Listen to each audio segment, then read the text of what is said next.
Guinness World Record mencatat nama seorang wanita yang luar biasa, pemimpin armada bajak laut terbesar di dunia, bernama Zheng Yishao. Pada masa mudanya, Zheng Yishao berprofesi sebagai seorang pekerja malam di sebuah rumah bordil di Kanton atau sekarang dikenal. Keberadaan armada Zheng Yishao membuat Kekaisaran Tiongkok frustasi. Mereka bahkan meminta bantuan dari kekuatan kolonial Eropa seperti Inggris dan Portugal untuk menghadapi armadanya. Namun, Zheng Yishao dan armadanya terlalu tangguh. Bahkan setelah Tiongkok membentuk aliansi kekaisaran dengan Inggris dan Portugal, mereka masih saja bukan tandingan armada Zheng Yishao. Halo semuanya, selamat kembali di channel ini. Tempo hari kita udah ngebahas tentang polemik bendera One Piece pada short YouTube dan gak disangka ternyata lumayan rame.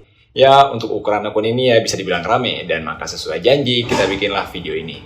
Kita akan mengarungi lautan luas untuk membahas kisah seorang wanita paling tangguh dan terhebat dalam sejarah bajak laut. Ngomongin bajak laut, tentu saja hampir semua orang kenal betul dengan dua kapten kita ini, yaitu Jack Sparrow atau kapten kita Monkey D. Luffy dari anime One Piece. Namun kesampingkan dulu tentang mereka, karena bajak laut wanita yang satu ini jauh lebih legendaris. Langsung aja ke intinya, kita akan membahas pemimpin armada bajak laut terbesar yang pernah menjadi teror laut di Cina Selatan pada masa itu.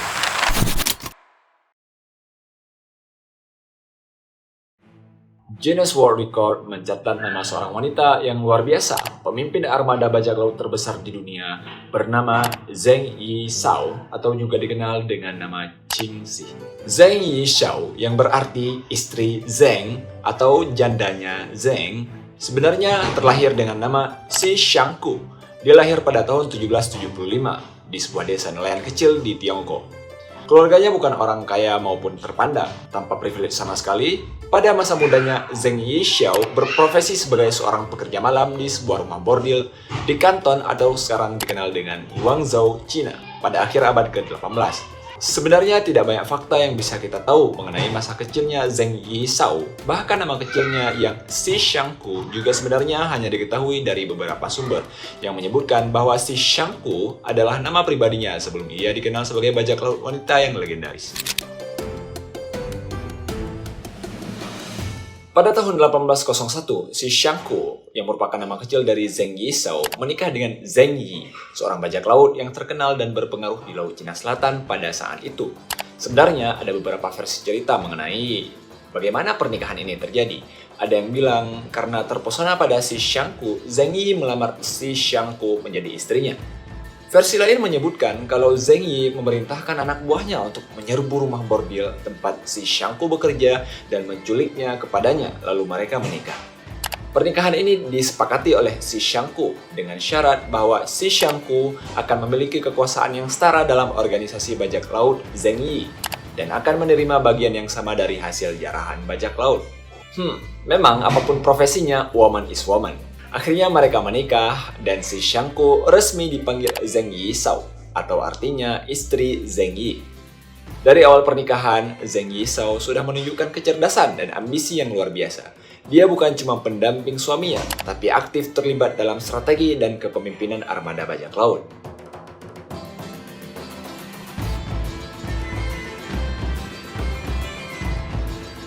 Pada tahun 1807, sayangnya Zheng Yi, sang suami, meninggal dunia dalam sebuah badai.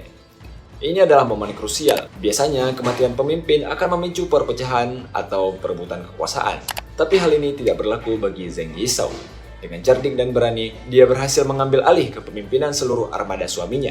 Bahkan dia memperkuat posisinya dengan menikahi anak angkat Zheng Yi yang bernama Cheng Po Sai yang juga seorang bajak laut. Ini adalah sebuah langkah strategis yang mengamankan loyalitas anak buah dan mencegah perpecahan.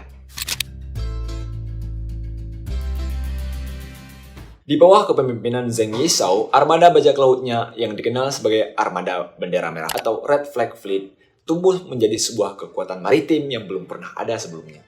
Bayangkan, pada puncaknya dia memimpin lebih dari 70.000 anak buah dan menguasai sekitar 1.800 kapal. Ini bukan cuma kapal kecil, tapi juga kapal perang besar yang mampu menghadapi angkatan laut resmi pemerintahan. Kehebatan ini bukan cuma soal jumlah, tetapi juga disiplin dan strategi tempurnya yang luar biasa. Zheng Yishao memberlakukan kode etik yang ketat untuk para bajak lautnya. Dia membuat beberapa aturan ketat ketika dia memimpin armadanya. Misalkan, barang rampasan harus dibagi rata dan dicatat. Wanita yang tertangkap tidak boleh disentuh tanpa izin, bahkan ada hukum mati bagi yang melanggar. Tidak boleh ada pencurian dari penduduk lokal yang membayar pajak perlindungan kepada armada. Aturan-aturan ini membuat armadanya sangat terorganisir dan ditakuti, namun dihormati oleh banyak komunitas di pesisir pantai. Keberadaan armada Zheng Yizhou membuat Kekaisaran Tiongkok atau dinasti Qing frustasi. Mereka bahkan meminta bantuan dari kekuatan kolonial Eropa seperti Inggris dan Portugal untuk menghadapi armadanya. Namun Zheng Yizhou dan armadanya terlalu tangguh. Bahkan setelah Tiongkok membentuk aliansi kekaisaran dengan Inggris dan Portugal, mereka masih saja bukan tandingan armada Zheng Yizhou kala itu. Sampai akhirnya Kekaisaran Qing akhirnya memilih jalan damai. Pada tahun 1810, Kekaisaran Qing menawarkan pengampunan penuh pada Zheng Yizhou dan seluruh armadanya. Ini adalah tawaran yang belum pernah terjadi dalam dunia bajak laut sebelumnya.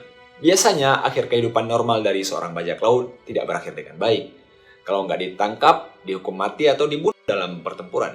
Beberapa bajak laut yang selamat mungkin mencoba kembali ke kehidupan normal setelah mendapatkan pengampunan atau menyerah, namun yang pasti hal ini tidak selalu berhasil. Zheng Yizhou dengan kecerdasan politiknya menerima tawaran ini. Dia bernegosiasi dengan syarat yang menguntungkannya.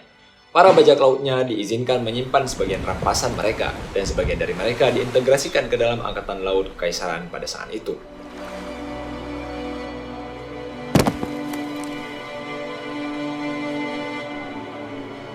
Setelah mengundurkan diri dari kehidupan bajak laut, Zheng Yizhou memilih untuk hidup tenang. Dia membuka rumah judi dan berjualan garam di kantor, menjalani sisa hidupnya sebagai pengusaha kaya dan dihormati. Zheng Yizhou meninggal pada tahun 1844 di usia 69 tahun, sebuah usia yang sangat tua untuk seseorang yang dulunya memimpin kehidupan yang begitu berbahaya. Kisah hidup Zheng Yizhou cukup populer. Kisahnya bahkan menginspirasi karakter Mistress Cheng dari film The Pirates of the Caribbean.